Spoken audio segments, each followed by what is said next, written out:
une croyance que Dieu existe. Et cette croyance, ce n'est pas de l'auto-persuasion. Il y a eu un mouvement des personnes comme ça dans l'histoire de l'Église qui s'auto-persuadaient d'être à Dieu, s'auto-persuadaient. Et ils entamaient une forme d'exercice, une forme de répétition des paroles. Je suis, je suis, je suis. Ce n'est pas parce que nous disons je suis que nous devenons. En termes de la foi, c'est parce que Dieu nous donne la foi. Okay? Et comment est-ce que Dieu nous donne la foi? Par le témoignage du Saint-Esprit au travers des échanges, au travers des discussions, au travers de la lecture de la Bible, au travers aussi de la rencontre avec d'autres personnes qui ont déjà la foi. Okay? Donc c'est pour cela, ce matin, nous sommes contents de pouvoir accueillir parmi nous notre frère, l'ami à Lancelot qui s'appelle Quentin. Est-ce que nous pouvons officiellement, durant le culte, l'accueillir? Il a participé avec nous durant ce temps de louange. Je ne sais pas pourquoi j'entends ce nom Anthony. Est-ce que tu as en ton entourage un Anthony? Non? Ok. Parce que j'avais ce nom Anthony qui revenait. C'est pour cela que j'allais dit Anthony au lieu de Quentin. Est-ce que c'est juste un prénom comme ça qui me revient? Mais bon, anyway, je le mets quelque part au chaud, comme dit quelqu'un, je le garde au chaud pour la suite. Prenez avec moi du coup nos Bibles, on va commencer dans Philippiens chapitre 2 à partir du verset 14. Je vais parler ce matin d'un thème qui concerne l'Église de manière générale, l'Église locale. Ce thème s'inscrit au fait dans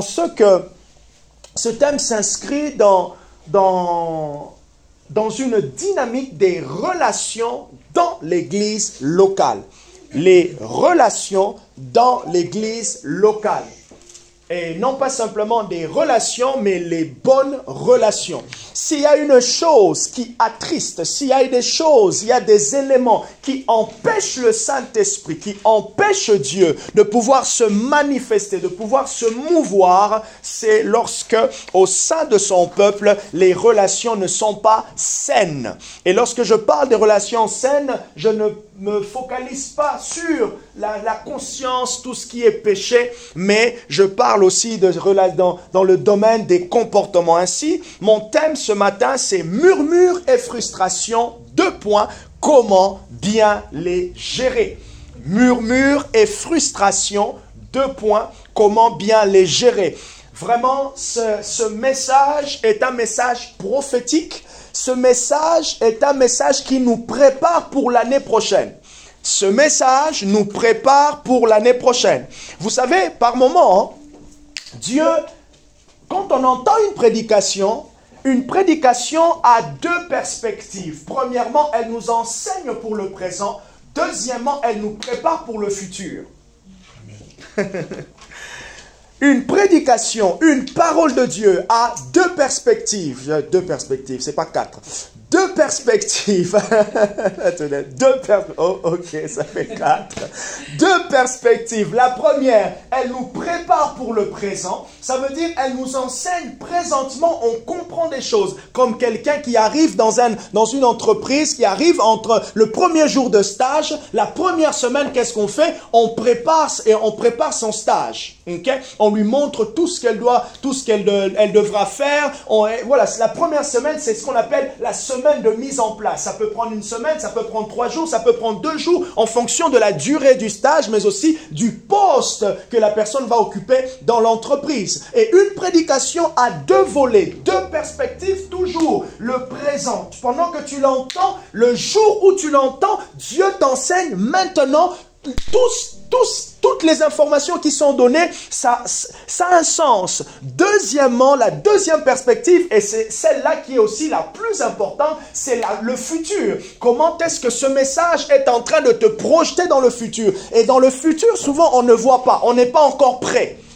Et ce genre de message, nous ne sommes peut-être pas encore prêts. Quelqu'un va dire, oh mais peut-être à WSM, tout est rose, tout est bien, tout est clean. Mais non, ça nous prépare pour le futur. Et c'est comme ça que Dieu anticipe. C'est comme ça que Dieu parlait à son peuple là, dans l'Ancien Testament et même dans le Nouveau Testament, au travers des prophètes. C'est pour les préparer. C'est pour qu'en entendant, ils puissent se dire, ok, je vous ai déjà donné l'information.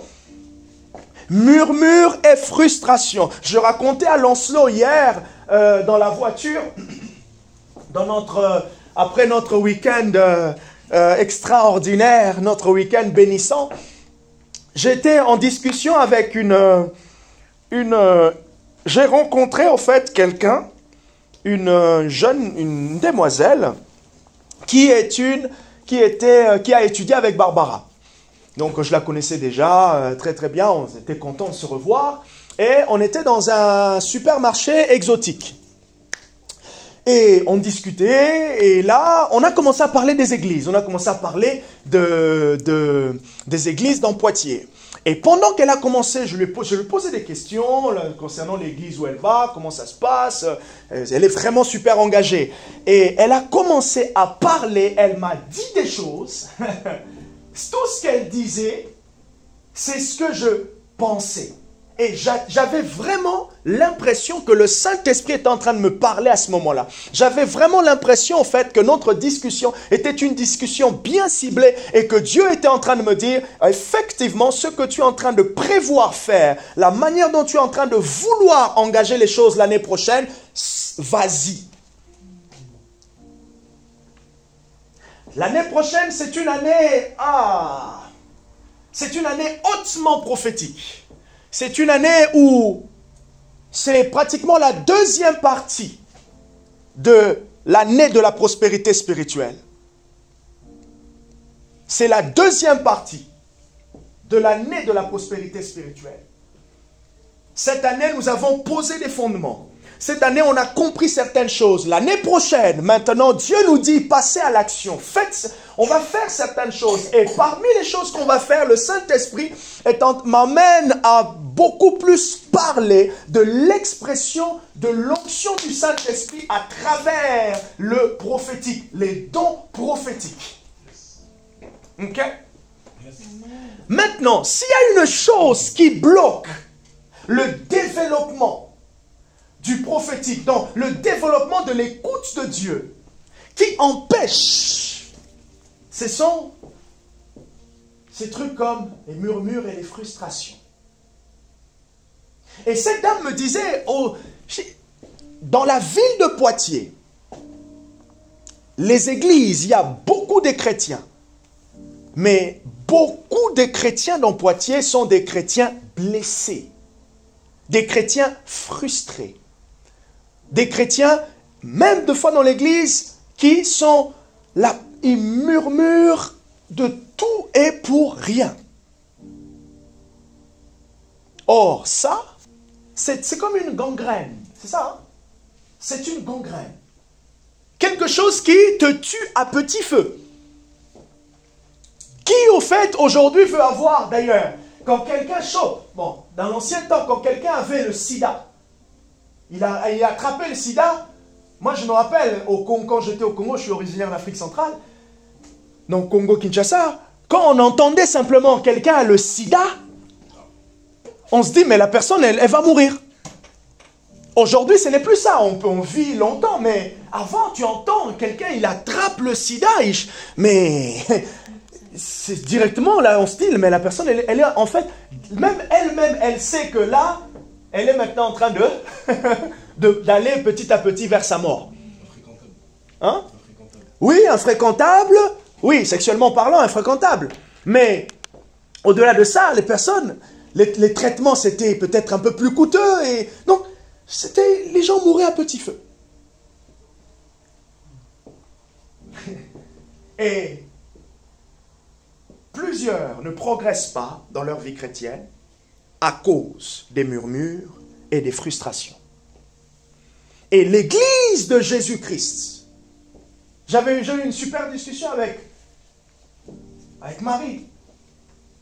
On a parlé de beaucoup de choses. Et on se rendait compte au fait que cette situation des murmures et de frustration, c'est quelque chose que, de fois, en fait, on veut être spirituel au moment où il y a des réalités qui sont présentes dans nos relations. Même avec Dieu, nous sommes dans une relation. Dieu nous parle et nous lui parlons. Et pour que la relation avec Dieu soit bonne, il faut qu'il y ait un bon échange. Et au sein de l'église de foi, on veut être tellement spirituel, et du coup, puisqu'on est spirituel, on ferme la bouche sur sur nos comportements. On ferme la bouche sur des manières de faire. Et les gens, ils ferment la bouche parce qu'ils ne veulent pas choquer, ou soit ils sont choqués quand ils entendent des choses, et petit à petit, les relations se détériorisent. L'année prochaine, ou à partir de maintenant, s'il te plaît, s'il vous plaît, gardons. Amen. Gardons. On ne peut pas parler en langue, on prie en langue, on chante, mais les dessous sont pourris, quoi. Qui, au fait, va vouloir manger une mandarine, une clémentine, une Hélène, enfin bref, c'était une blague, mais qui va vouloir manger une orange qui, à la surface, est bonne, en dessous, elle est pourrie? Personne. Et pourquoi, en fait, on veut que les gens de l'extérieur viennent manger Jésus à l'église qui a un dessous pourri? On veut que les gens de l'extérieur viennent à l'église retrouver l'amour, mais entre nous, on est pourris à l'intérieur. Pourris, et on parle en langue superficielle. Mais non, la puissance des langues, des chants, comme on vient de faire, c'est que ça nous travaille à l'intérieur. La cuve d'onction, la cuve, le centre de là où Dieu opère, là où la connaissance de Dieu est donnée, c'est notre cœur. Et notre premier champ de bataille, c'est le champ de bataille de nos cœurs. Notre conscience. Je pense que ce message va nous aider aussi dans le milieu séculier.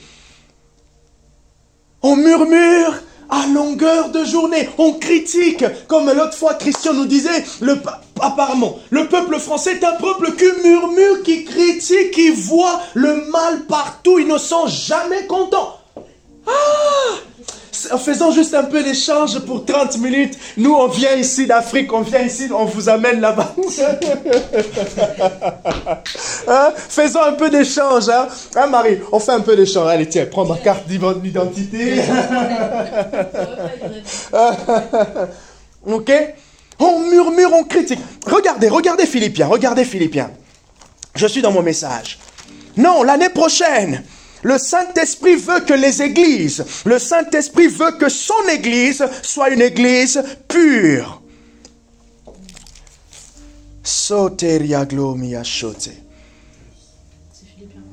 Philippiens 2, voilà, verset 14. Faites tout, sans murmure ni discussion. Non, j'aime les épîtres. Faites tout, sans murmure ni discussion. Même au stage, tu es en entreprise, tu as ton responsable, et à combien peu forte raison à l'église. Faites tout sans murmure ni discussion. Moi j'ai même contestation. Voilà, contestation, merci. Hésitation. Des fois on préfère rester dans l'hésitation au lieu de dire simplement, ah non pasteur, ça je ne pourrais pas, ça je n'arrive pas. Mais non, tu acceptes pour que tu murmures après. Mais on est où là? Non. C'est comme ça que souvent ma femme elle dit, à l'église on n'est pas des bouches-trous. Tu te sens pas apte à pouvoir conduire une réunion de prière, tu me le dis. Au lieu de conduire, me laisser te mettre à la réunion de prière et tu commences à murmurer. Oh. Non, faites tout. Tu es en stage. Ton responsable te parle, tu n'as pas apprécié. En entreprise. Moi, je dis à mes élèves, je suis enseignant dans un lycée professionnel, en bâtiment. Je dis à mes élèves, il y a un matin, vous arrivez, vous êtes ronchon. Vous n'êtes pas content et tout comme ça. Ça arrive à tout le monde. Vous êtes réveillé, vous n'êtes pas dans votre assiette. Mais oui, donnez-moi vos assiettes. Bon, bref. Vous vous réveillez, vous n'êtes pas dans vos assiettes. Ok, d'accord. C'est compréhensible. Tu arrives, tu as décidé de venir en cours. D'accord? Je dis, si tu sais que ce jour-là, par exemple, dans la famille, ça ne se passe pas bien et trucs comme ça, et t'es juste pas bien. Rentre en cours, dis, viens me voir. Excusez-moi, professeur. Je ne suis pas très bien ce matin, évitez de me poser des questions. Hein? Juste, tu me préviens. Comme ça, moi, lorsque j'enseigne, je ne vais pas t'embêter, t'envoyer au tableau ou te poser des questions. Parce qu'il ne faudrait pas que toi, tu es ronchonnant, je te pose des questions, et après tu me dis, non monsieur, je n'ai pas envie de répondre. Mais ça, c'est l'irrespect. Vaut mieux que tu me préviennes. Voyez un peu comment tu dis, préviens-moi, comme ça, je te laisse tranquille. Je sais que tu n'es pas bien aujourd'hui, c'est justifié, c'est normal. Comme ça, je ne t'embête pas. Et il ne faudrait pas que tu viennes, tu es là dans mon cours. Dans mon cours, j'ai l'obligation de poser la question à tout le monde. Et j'ai le droit de vous envoyer au tableau comme je veux. Oui, mais c'est qui le chef dans le cours? C'est moi. Vous voyez? Non, il ne faudrait pas que tu viennes me dire, ah non monsieur, j'ai pas envie. Et même la manière dont tu vas dire, j'ai pas envie, on dirait que tu t'opposes, tu vois, tu contestes. Du coup, les élèves, ils sont là, ils se disent, ah oui, c'est vrai que c'est quand même logique quand même. Mais moi, je leur dis, moi aussi, je peux arriver un jour, je suis un peu sensible, quoi. Et vous allez le ressentir. Et Paul, il dit quoi? Faites tout sans murmure, ni discussion, ni contestation, ni hésitation. Regardez le verset 15. Il dit, pour être irréprochables et purs, des enfants de Dieu sans reproche, au milieu d'une génération corrompue, perverse, parmi laquelle vous brillez comme des flambeaux dans le monde. Il dit, portant la parole de vie. Ce sera mon sujet de gloire. Ça sera le sujet de gloire. Donc Paul, il dit, ça sera au fait mon sujet de réjouissance. Pourquoi? Parce que la parole que je vous ai enseignée, la vie de Dieu qui est rentrée en vous a changé ce comportement. On dit souvent, on retrouve le monde dans l'église. Qu'est-ce qu'on pense? On pense toujours au péché. Mais non, même ça. Et ça, c'est même le truc le plus subtil. On critique à longueur de journée. Tu critiques, ah d'ailleurs aujourd'hui, Marie, la louange, ah, c'était pas inspiré. Bah tiens, mercredi prochain, Marie va te donner le micro. Hein, il va te donner le micro et tu vas gérer. Ah, aujourd'hui le pasteur, il a prêché 15 minutes, moi je pensais qu'il devait faire 30 minutes. J'ai pas de problème, je te donne, demande après moi. Je te laisse prêcher pendant 1 mois. Tu réfléchis au thème, tu termines un thème, tu réfléchis, tu termines, tu réfléchis pendant 1 an.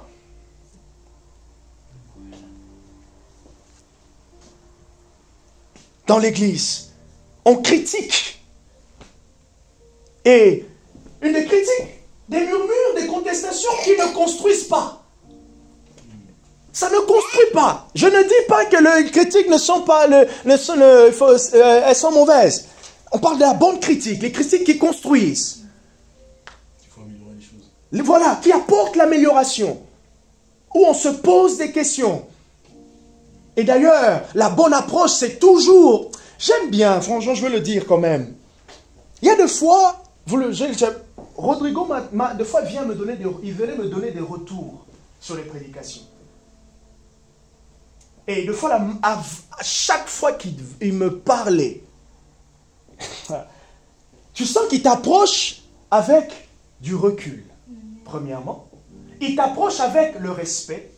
Il t'approche tout en sachant qu'il peut aussi avoir une erreur dans sa lecture, troisièmement. Et avant qu'il commence, il commence d'abord à donner tes louanges. Mais nous, on a... Ah, d'ailleurs, ta voix là.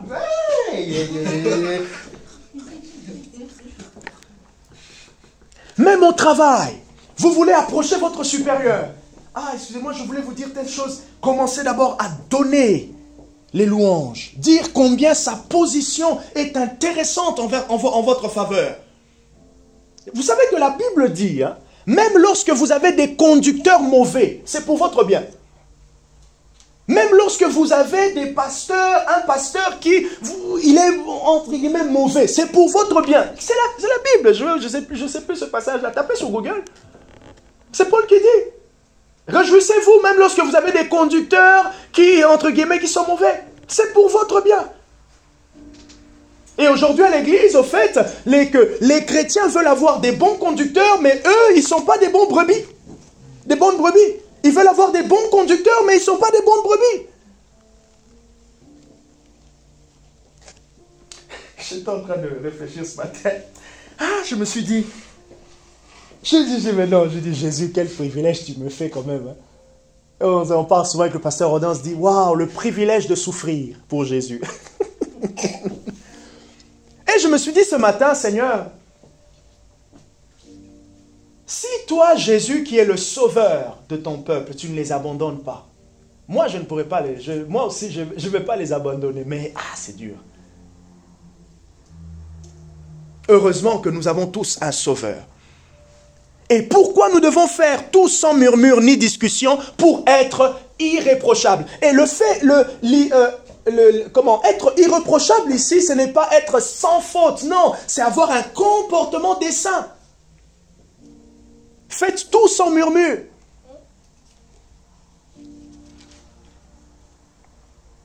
Personne n'est le larbin du pasteur.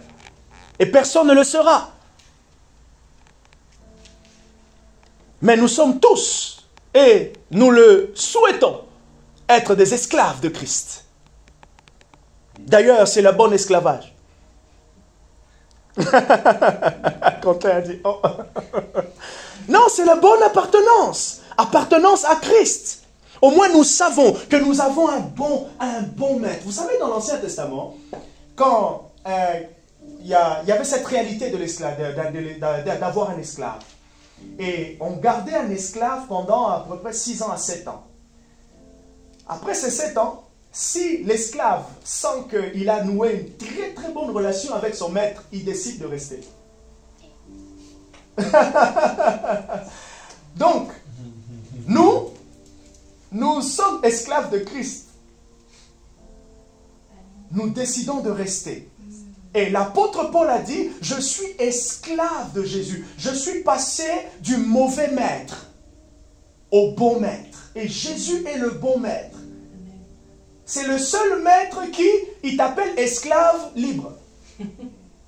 Jésus, il t'appelle mon esclave. Ça veut dire celui qui m'appartient. Tu es à moi. Et cette appartenance, c'est l'appartenance de l'amour. C'est l'appartenance de prise, de prendre soin. Jésus prend soin de moi. Est-ce que ça va? Et ça nous parle tout ça. Les murmures et les critiques. J'ai beaucoup à cœur. Non, j'ai vraiment à cœur l'Église. J'ai vraiment à cœur l'Église de Jésus. Et ce qui est mal ici, c'est que nous sommes on oublie qu'on joue le jeu du diable. Et pire encore, on ne bénéficie pas de tout le trésor que Christ nous a donné. Oui. Je veux juste rajouter que, en fait, quand on parle d'esclavage avec Jésus, c'est que ce qui est intéressant, c'est que le maître sert son esclave. Et ça, c'est super intéressant. Très bon point. Le maître sert. Jésus nous sert. Et d'ailleurs, c'est lui qui a commencé à nous servir. Il est venu, il a dit, écoute, je fais tout le ménage. Je lave tout. Je porte tes fardeaux.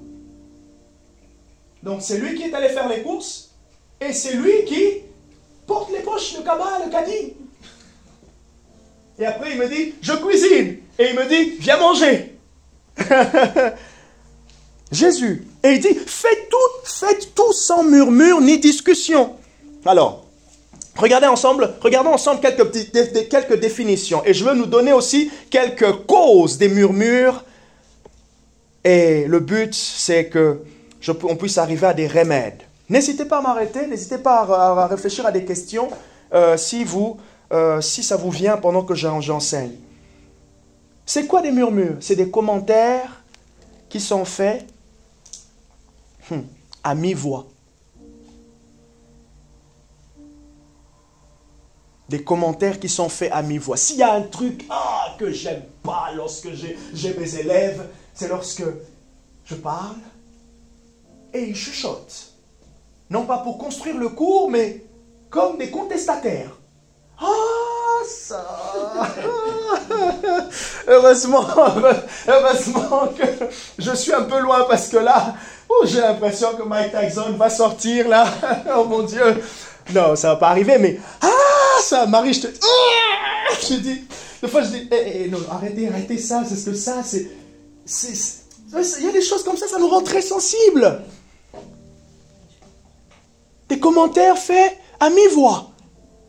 Et souvent, tout ce qu'on fait à mi-voix, c'est souvent dans le mal. Souvent. On n'assume pas. Hein? On n'assume pas. Voilà. Oh, voilà. On n'assume pas. On n'assume pas. Non. Comme je vous ai donné l'exemple. Et à chaque fois que on ressortait de cet échange avec, je cite son nom, Rodrigo, je disais, waouh, mon Dieu. Qui parle respect. Et même à la fin, il dit, c'est mon point de vue. Tu peux ne pas le prendre. Mais je pense que... Après, quand tu rentres, tu te dis, bon, même s'il n'a pas tort, mais tu gardes quand même. Tu dis, ok, je peux quand même faire attention.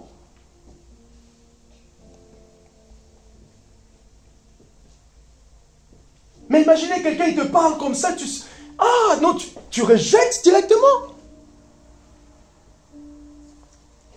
Des commentaires faits à mi-voix parmi les hommes.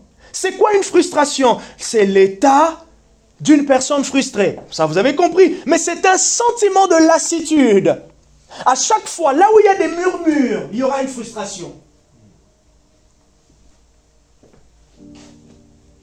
Là où il y a des murmures, il y aura une frustration.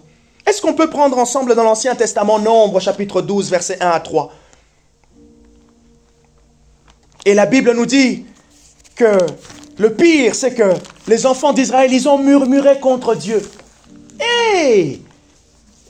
Quelle audace! Ils ont murmuré contre Dieu. Nombre chapitre 12, versets 1 à 3. Nombre 12, 1 à 3. Ici, c'est qu'ils ont murmuré contre... Ils ont murmuré contre Moïse. Moïse qui était leur leader. Combien d'entre nous on murmure? J'étais en train de réfléchir ce matin. Ça serait bien maintenant qu'on change nos comportements à la place de murmurer. Même moi, je me suis dit, oui, même moi en tant que pasteur, je ne peux pas murmurer sur vous. À la place de murmurer sur vous, je prie pour vous. Voilà la nouvelle habitude. Oui. Personnellement, je critique les politiques ou les choses et je me dis ils sont loin, donc c'est pas comme si je critiquais un frère ou une sœur. Oui. Et en fait, on peut attrister le Saint-Esprit. Oui. Oui. Et toujours. Oui, vas-y. Mais ça va pas les aider de semer du mal encore sur leur nom. Par exemple, Trump, et ça va pas l'aider si on le critique, si on dit X choses. Autant prier pour lui parce que de toute façon il est aux commandes du pays. C'est ça. Et, on critique. J'aime, c'est drôle, j'aime quand même suivre les politiques, mais oh là là, c'est fou, hein? C'est fou ce monde-là, je sais pas, mais bref, revenons, regardons ensemble. Myriam et Aaron, Nombre chapitre 12, versets 1 à 3. Myriam et Aaron parlèrent contre Moïse au sujet de la femme couchite. D'autres Bibles disent éthiopienne, qu'il avait prise car il avait pris une femme éthiopienne. C'est Moïse qui est tombé amoureuse d'une Africaine. Qu'est-ce que ça te fait?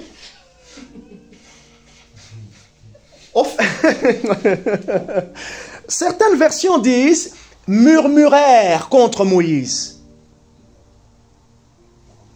Et je disais l'autre fois à l'Oslo, dès que tu commences à murmurer sur ton pasteur, en fait, intentionnellement, tu coupes le lien de la bénédiction. Tu Tu ne peux pas. L'onction, même si Jacques était, tu es en train de mettre une barrière spirituelle sur moi, je ne peux, donc je te vois, mais je ne peux pas libérer des paroles sur toi.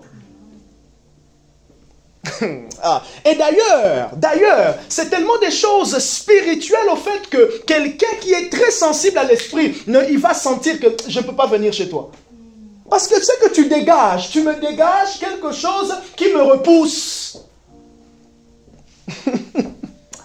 Ah, le monde de l'onction, le monde de Dieu, c'est très sensible. Pourquoi? Simplement parce que Dieu est saint. Et si on veut maintenir, je vais vous donner une histoire, je vais vous raconter une histoire rapidement. Dans l'église où j'ai grandi à Kinshasa, il y a une période, il y a une saison, on avait engagé des temps de prière extraordinaires. On a cherché Dieu, on a prié, on fait des nuits de prière, des veillées. Et c'était l'équipe des serviteurs. Le pasteur, il participait rarement. Les serviteurs, l'entourage du pasteur, on a engagé avec d'autres personnes qui servaient dans les départements. Chaque vendredi, on avait des temps de prière. Vraiment juste, on voulait quelque chose. T'es un peu froid? On voulait quelque chose de la part de Dieu.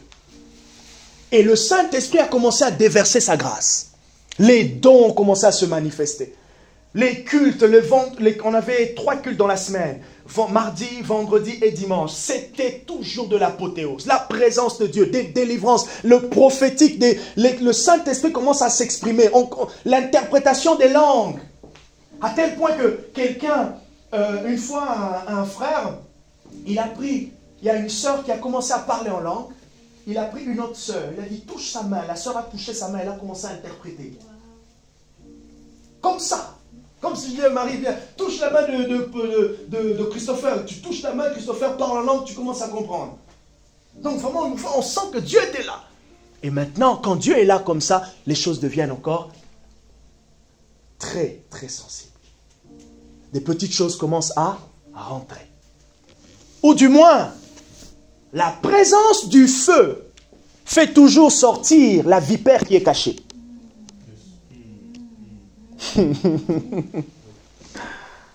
La présence du feu de Dieu met toujours en lumière ce qui est caché.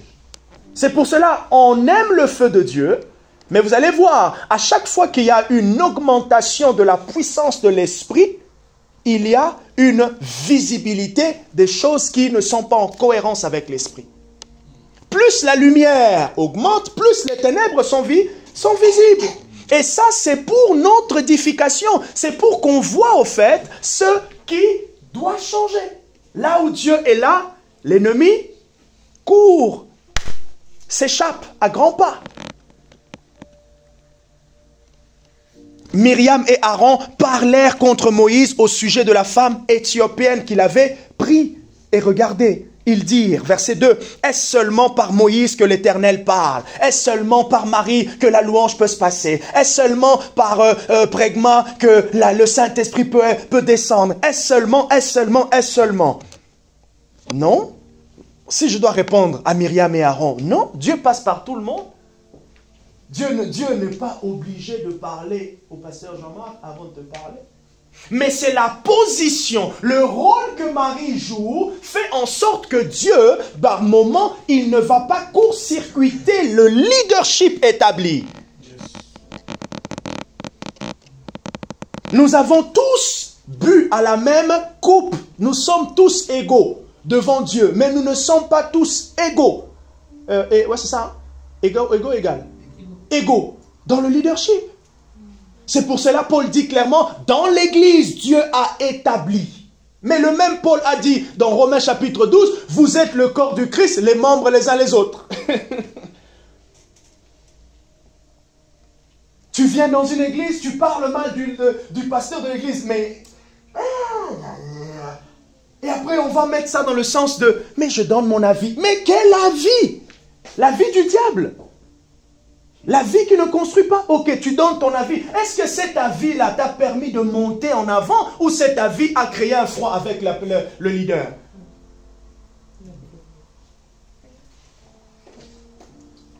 Et les gens veulent donner leur avis en désordre. Commencez déjà par prendre les responsabilités et tenez-y pendant 6 mois. Demandez à Marie. Demandez-nous. Tu arrives aujourd'hui parce que tu as été formé, je ne sais pas. Tu viens parce que le WSM et tu gères l'église. Tu dis, oh non, le pasteur Germain ne sait pas gérer l'église. Ah, même si ça fait 2 ans que j'ai commencé. Franchement, donne-moi un peu, même 3 ans et plus, non? Ah. Non.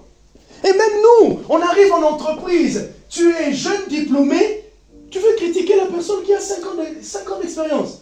Oh, tu es jeune diplômé parce que tu as fait HEC et lui, il a fait CAP, mais il a une expérience. Ah, soyons humbles. Même en entreprise, soyons humbles. Ton tuteur de stage, il a un CAP. Moi, là, les entreprises où j'ai fait mes stages, d'ailleurs, il y en a une où c'était tellement très bien passé. Quand j'ai commencé à connaître l'histoire du responsable, le patron, il avait un CAP. Je donne cours à des CAP. C'est un niveau bas. Quand je donne cours à des CAP 2 heures, ah non, c'est long. Même moi, je sens que la manière dont je m'explique, donc il faut vraiment que je donne des détails. Le niveau, il est bas. Mais un patron, CAP, il m'apprend le métier du bâtiment. Moi, j'ai un bac plus 5. Même Jésus lui-même, il a commencé son ministère auprès d'un homme, pécheur. Oh, Jésus rentre dans le ministère auprès de quelqu'un que lui, Jésus a choisi. Jean-Baptiste. Et d'ailleurs, cette personne lui dit même, ah, mais mon Seigneur, non, c'est l'inverse. Jésus dit, non, faisons comme ça, laisse faire. Quelle humilité. Même aujourd'hui, Jésus, il se dit, je veux continuer à parler avec des gens qui sont toujours à courir, qui sont têtus. Quelle humilité. Et Myriam et Aaron ont murmuré contre Moïse. Et regardez ce que Dieu dit au verset 3. Et non, regardez maintenant comment la Bible nous montre la différence. Or, Moïse était un homme très humble. Est-ce que vous voyez comment la Bible est en train de présenter la différence de comportement? Or, Moïse était un homme humble. Vous murmurez contre vos leaders. Or, ces leaders prient pour vous tous les jours. Non. Ah, non. Non, vous savez, il y a des choses qu'on fait. Hein. C'est parce qu'on est ignorant. Tu es en train de me critiquer. Mais le jour où tu me critiques, ça fait 2 jours, 2 semaines. Je suis en jeûne et prière pour toi. Donc, qu'est-ce que tu es en train de renvoyer au fait?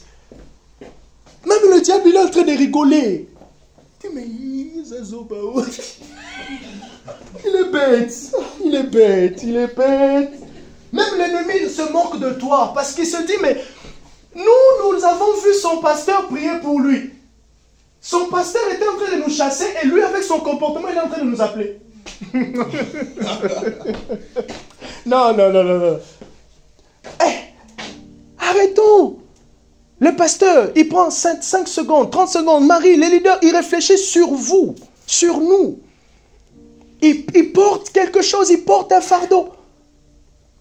Et nous, au lieu de les soutenir avec des paroles d'encouragement, au lieu de les soutenir avec une pensée, avec une présence, qu'est-ce qu'on fait? Nous sommes en train de les tuer, nous sommes en train de faire l'œuvre du diable à leur rencontre. Donc le diable a des alliés dans l'église. Pendant que le pasteur est en train de chasser les alliés du diable. Et gloire soit rendue à Dieu qui fortifie toujours ses serviteurs. Amen. Gloire soit rendue à Dieu qui amène toujours la lumière. Puisque les ténèbres ne peuvent pas toujours cohabiter, ça sera mis à nu. Personne ne pourra cacher ce comportement longtemps. Ça va sortir. Ça va sortir. Et Myriam et Aaron, c'est ça. Et Dieu dit, verset, la suite, Dieu les a convoqués. Soudain, l'Éternel dit à Moïse, appelle Myriam et Aaron. Sortez, venez. Tous les 3. Et Dieu dit, lorsqu'il y aura un homme, écoutez, lorsqu'il y aura un homme, lorsqu'il y aura un prophète, Dieu prend la défense de ses serviteurs. Tu veux que Dieu prenne ta défense? Prends la défense des leaders que Dieu a établis dans son église. Un jour, je me suis posé la question, même sur Internet, tu ne connais pas un prédicateur. mais tu parles mal de lui. Oh. Tu n'es même pas dans son cercle. Tu n'es même pas dans son ami. Moi, il y a des... Je ne veux pas citer son nom, mais il y a un prédicateur, je n'aime pas sa forme. Je n'écoute pas ses messages. Je ne l'écoute pas. Je n'aime pas son style. Je ne l'écoute pas. Je n'ai pas de problème avec lui. Je ne peux pas m'élever et commencer à parler mal de lui. Oh, c'est pas mon pote. Il ne m'a rien payé. Vous voyez un peu comment on fait... Non, tu te lèves et on dirait que... La Bible dit, je crois, lorsque vous vous réunissez, que ça soit pour dire des bénédictions de Dieu, que ça soit pour vous encourager, des trucs. Il y a un texte biblique qui dit ça. Mais nous, on va se réunir. Ah, au lieu de dire, oh là là là là, franchement, l'autre fois quand Marie est montée comme ça, quand Marie est montée dans la louange, oh, j'ai senti la présence de Dieu. D'ailleurs, je m'avais proposé à Marie un livre. Je m'avais proposé à Marie une formation. Non. D'ailleurs, tu te rappelles, quand elle a chanté la voix avec... on est ensemble, on prend plaisir au fait à dire toutes les fautes, tout ce qui ne va pas au sein de l'église.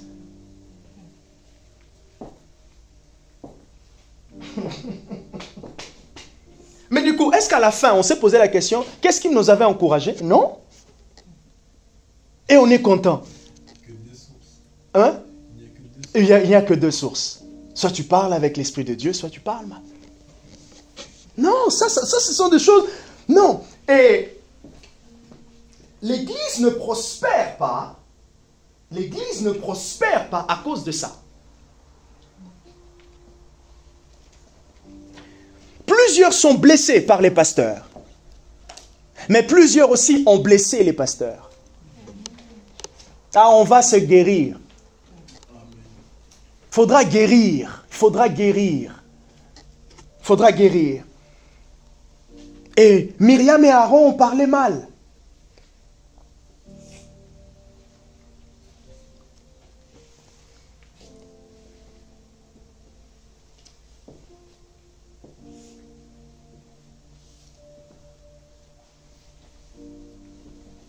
Tout le monde a des défauts. On en aura. Vous pouvez trouver meilleur moyen comme Barbara de dire les choses. Et du coup, puisqu'on a peur de dire les choses de fois, on se braque. C'est pas toujours évident d'entendre ce qui est dur. Ah, c'est pas toujours évident. Mais ce que j'aime bien, on commence, souvent on le fait avec Marie, on échange. On discute. On discute, on parle. Et à la fin, on trouve la zone d'encouragement, on trouve la zone d'avancement. Et on part en paix. Et aujourd'hui, nous, on aime dire la paix dans la prière, mais jamais la paix dans l'action. On dit la paix dans la prière. Oh Seigneur, Dieu de paix, Dieu d'amour, agapé au sein de l'église. Agapé au sein de l'église, mais c'est Bagdad dans le cœur. Oh, non! Notez ceci. Bien gérer sa frustration ou son insatisfaction, c'est toujours trouver l'axe d'amélioration. Tu veux apprendre à bien gérer ta frustration ou ton insatisfaction, c'est que tu as besoin de trouver l'axe d'amélioration. C'est-à-dire, mais ça me frustre un peu le fait de ne pas y arriver. Ça me frustre le fait que nous soyons toujours dans cette situation. Ça me frustre. C'est un sentiment justifié. Ce qu'il ne faudrait pas, c'est que ce sentiment, derrière ce sentiment-là, l'ennemi passe pour détruire. Ou n'oublions pas que l'ennemi est là toujours pour détruire. Jamais le diable va vouloir construire l'église de Jésus. Jamais.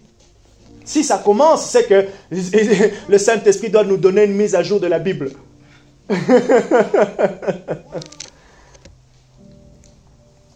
Jamais. Donc, trouver l'axe d'amélioration. Comment on peut faire pour... Comme quelqu'un dit une fois, comment on peut faire du coup pour t'alléger puisque tu n'arrives pas toujours avec ça? Et une autre fois, je me dis même à une autre personne, ok, je pense que ça c'est ton point fort. C'est pas mon point fort. est-ce que tu ne peux pas être mon bras droit pour ce côté? Non, vous voyez un peu, c'est simple. Non, ça c'est ton point fort. Toi, tu es super dans l'organisation. Ah, nos programmes, nos séminaires, nos Yeshua ne sont pas organisés et tout. Ok, toi, tu es fort dans l'organisation. Viens proposer ton aide. Ah, pour Yeshua, j'ai vu que la dernière fois, il y a au niveau de coordination, ok, on établit quelqu'un de logistique. Elle est la référente, elle va gérer tous les déplacements. Qui a besoin d'une voiture? Qui a besoin d'être ramené? C'est tout et c'est réglé. C'est réglé. Et tu deviens même toi, tu commences à prendre plaisir. Pourquoi? Parce que puisque c'est quelque chose auquel tu es sensible et que ça te met toujours en porte-à-faux, mais quand tu trouves ton compte facilement, nous, on t'aide maintenant à ne pas... on t'aide à ce que ce point ne soit pas une pierre d'achoppement, une porte d'entrée. Et comment est-ce qu'on t'a aidé? On t'a mis dans ta zone où tu es efficace. Et facilement, ça se passe bien. Normalement. C'est bon pour l'axe d'amélioration. Comment on peut faire? Ah oui, peut-être parce que, au fait, la dernière fois, je n'ai pas pu comme ça, parce que j'ai eu ça en dernière minute. Ok, bon, les imprévus, ce sont les imprévus. Mais, est-ce que si on essaye ça, ça ne pourrait pas aider? Bon, je ne sais pas. On essaye, donc on essaye.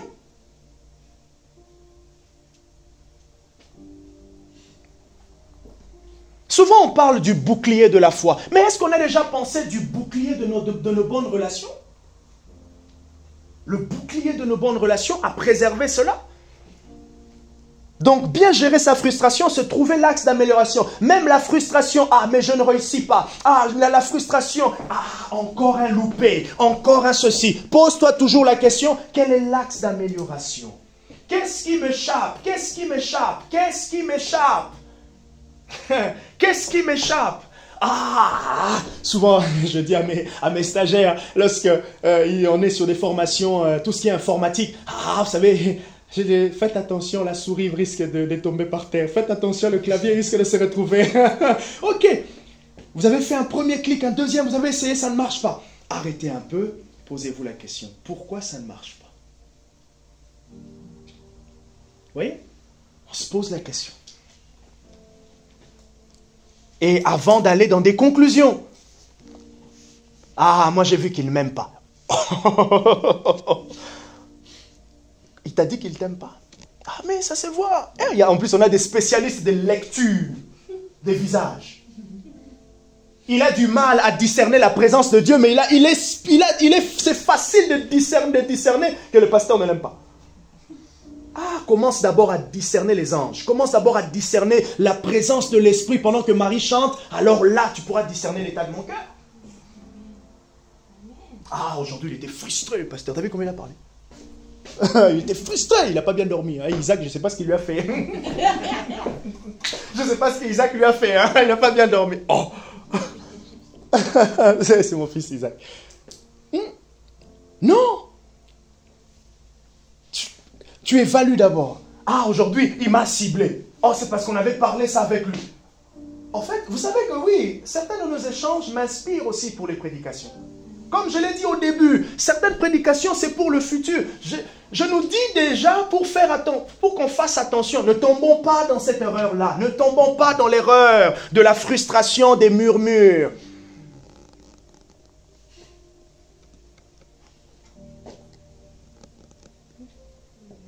Moi j'aimerais que le pasteur... Bon, c'est pas le cas parce qu'on travaille très bien avec Pragma et puis tout le monde qui perd ce qui passe ici. Mais je disais au contraire, moi j'aimerais beaucoup prêcher, mais le pasteur ne me donne pas l'opportunité.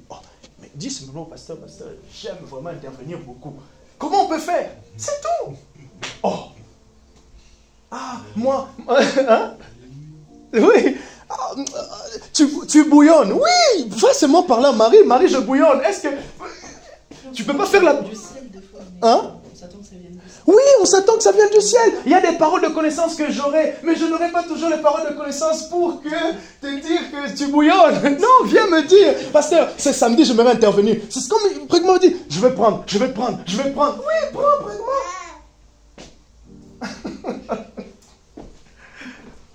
Ce mois ici, il ne m'a pas programmé.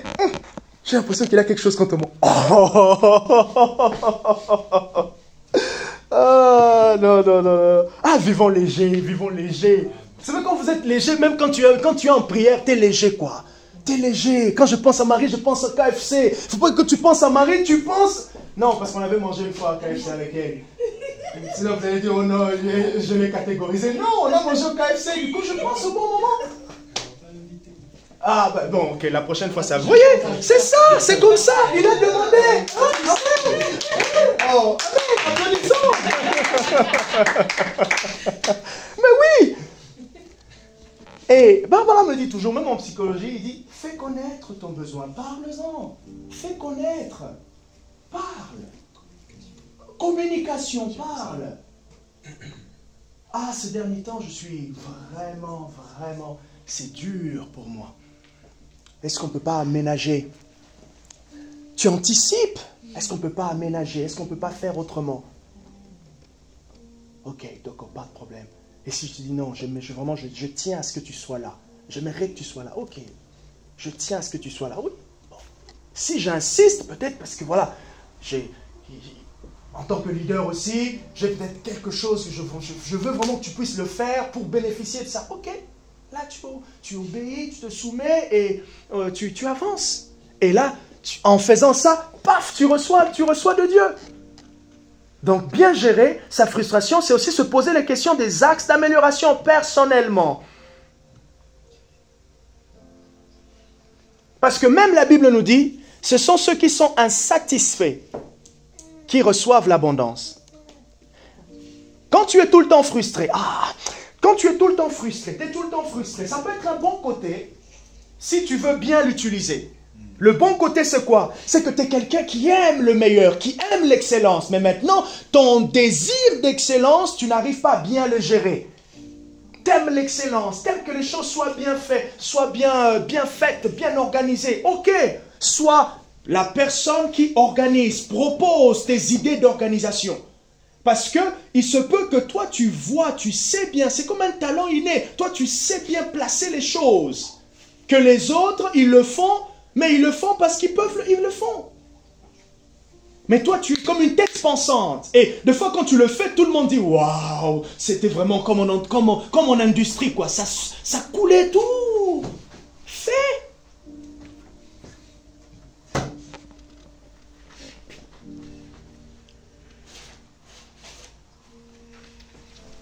Notez deuxièmement, les murmures sont généralement l'expression visible d'un cœur frustré. Quand quelqu'un commence à murmurer, c'est qu'au départ, cette personne n'avait pas bien géré sa frustration. Les murmures sont généralement l'expression visible d'un cœur frustré. C'est-à-dire, les murmures révèlent que le cœur de la personne est rempli de frustration. Ah! L'année prochaine, c'est une année prophétique. Soyons légers dans nos cœurs. Soyons légers dans nos cœurs. Pour recevoir de Dieu, pour couler, pour entendre, être sensible à l'esprit. Soyons légers dans nos cœurs. Légers avec ta famille, légers avec toi-même, légers avec l'église. Sois léger dans ton cœur. Dieu va nous guérir.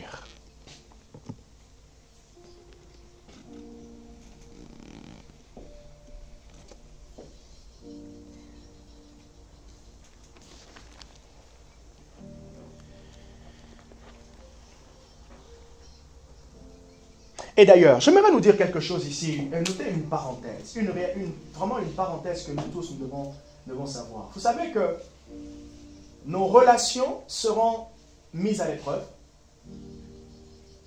Nos relations seront mises à l'épreuve. Nos relations. C'est difficile.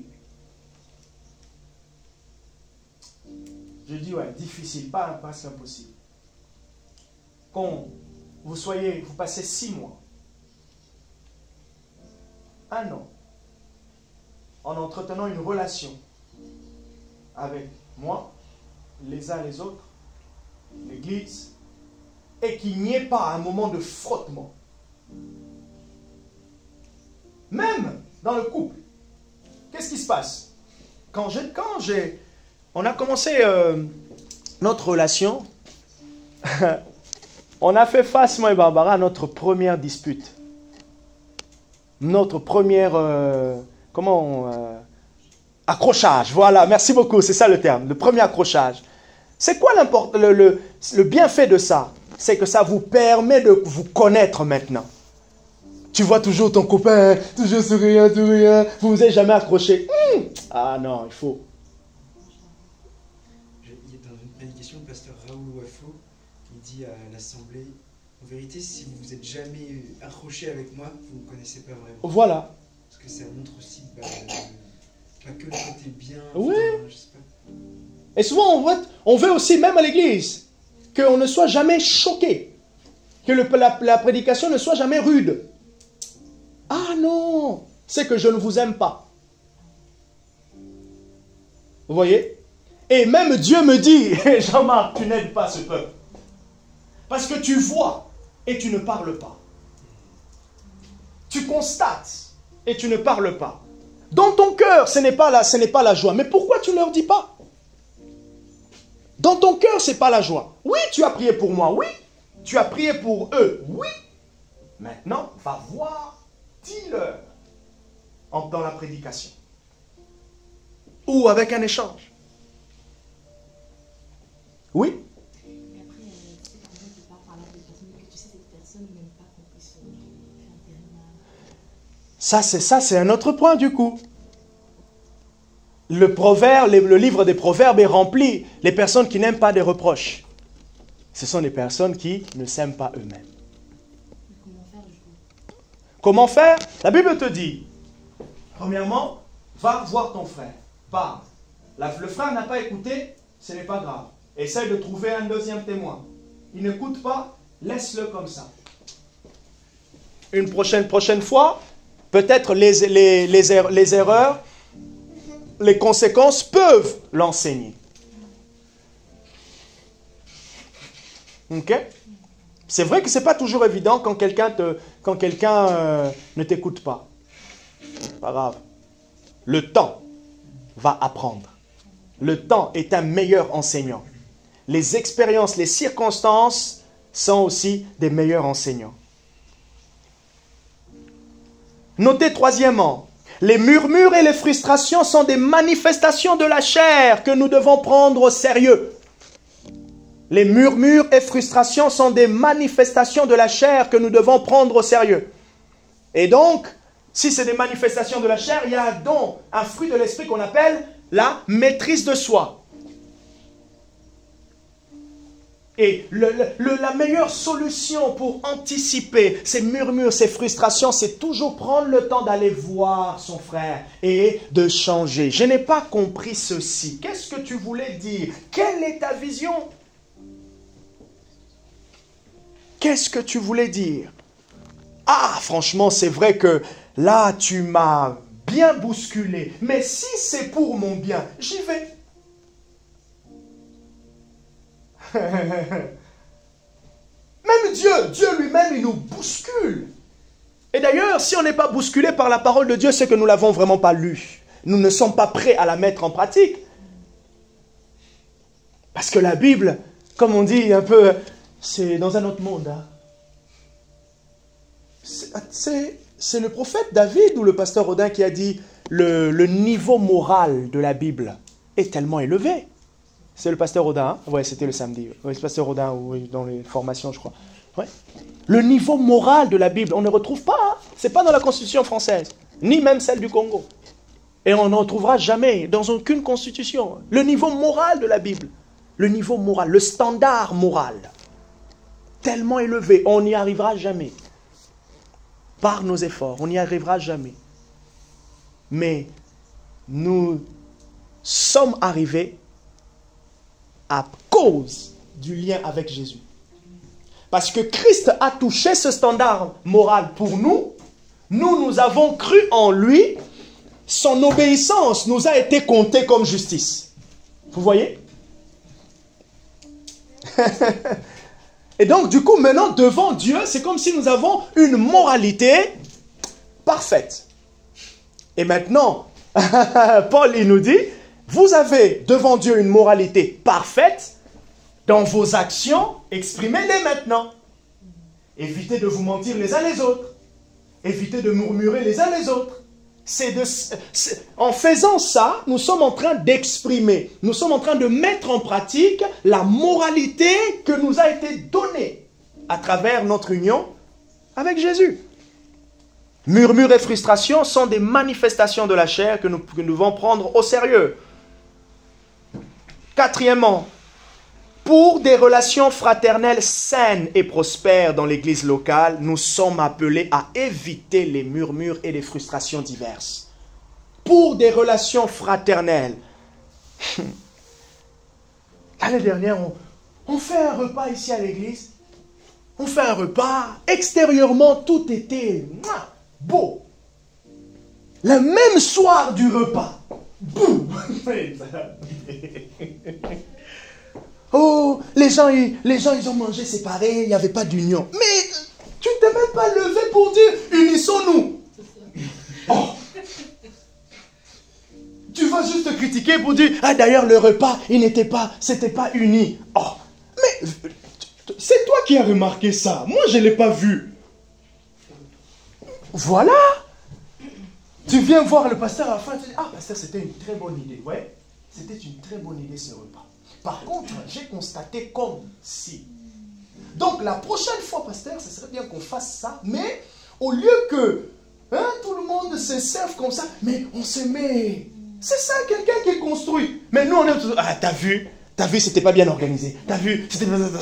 Oh. Et souvent, quand on dit ça, on pense qu'on est le plus spirituel maintenant. Quand on dit ça, on pense qu'on est spirituel, quoi.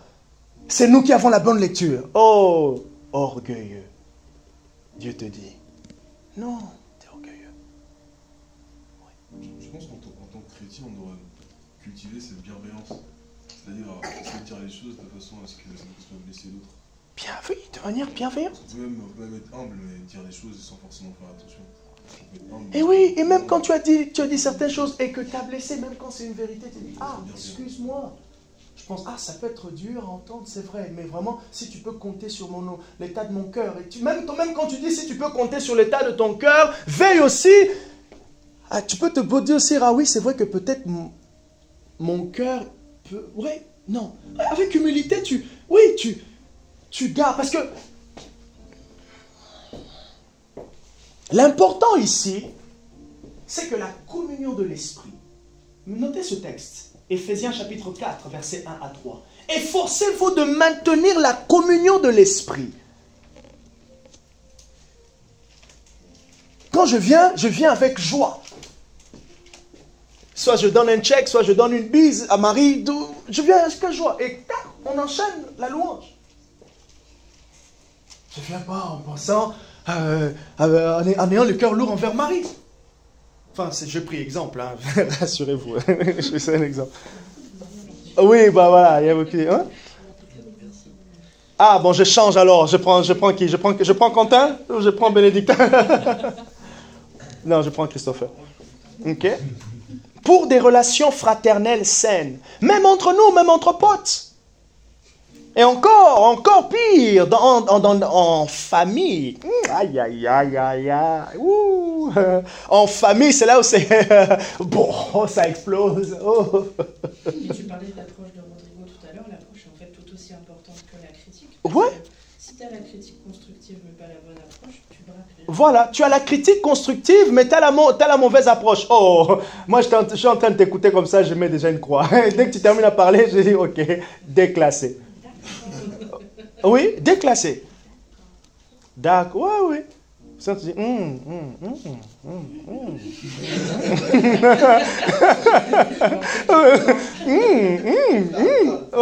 ouais, vas-y. D'accord. C'est très... Ah, bien, ok, ça marche.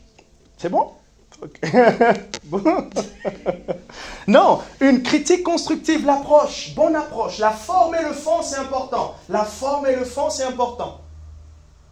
Vous voyez, même là, la manière dont je suis en train d'amener, j'emmène un moment, on rigole. Oui, la forme et le fond. Vous voyez, la forme et le fond. Regardez le dernier point. c'est l'un des facteurs. Les murmures et les critiques, plutôt murmures et frustration, ce sont des facteurs majeurs de l'affaiblissement de l'église locale. Et on va tous crier l'autorité spirituelle. Mais votre autorité spirituelle là, c'est quoi? Vous avez jeûné 21 jours. Oui, je vais lui donner, je reviens. Vous avez jeûné 21 jours, mais pendant que vous jeûnez là, Dieu commence à mettre l'emphase sur des choses qui vont vous permettre de passer à une autre dimension, qui vont vous libérer, vous exprimer. Vous commencez à les voir. Est-ce que vous n'avez pas remarqué que c'est souvent après des temps de prière que nous avons pas des chutes, mais nous sommes exposés soit à des combats ou on fait face à nos comportements. C'est le bon côté. Ça veut dire que ce que tu fais là, ça veut dire au fait que ton jeûne a vraiment porté de fruits et Dieu t'a montré un comportement parler. Dieu t'a montré au fait. Ton jeûne a porté de fruits. Quelque chose a été mis en lumière. L'église fait 21 jours de jeûne et prière.